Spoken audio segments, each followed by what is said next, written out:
Եթե պետք է մերժելուց հետո չուզենան աշխատել, ապա թող չաշխատեն, ոչ մի խնդիր։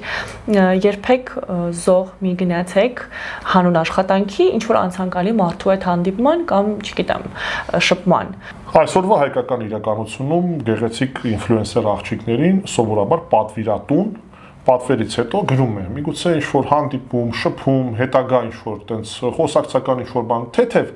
ինչ-որ առաջարկներ է անում ու երբեմն երբ որ մերժում ես, իրանք էլ քո հետ չեն աշխատում։ Եղել է արդյոք քո հետ նման բան, ոնց ես հարցին լուծում տվել եւ ինչ խորհուրդ կտաս սկսնակ աղջիկներին։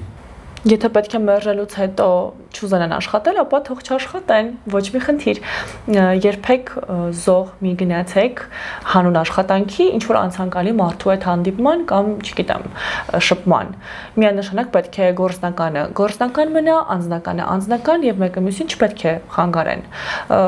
Շատ կարեւոր է, որպեսզի դուք դա տարանջատեք իրարից։ Սկսնակներին միանշանակ խորհուրդ եմ տալիս, ավելի ուշադիր եղեք, զգոն եղեք, ինչու է ես ամենասկզբում ասում, որ երկար մտածեք, թե բացասական եւ թե դրական պատասխան տալուց առաջ։ Մի համաձայնեք միանգամից, որովհետեւ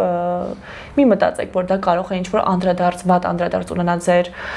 կարիերայի վրա, միանշանակ ոչ, ավելի հարգանքի եք արժանանալու, դա վստահեցնում եմ։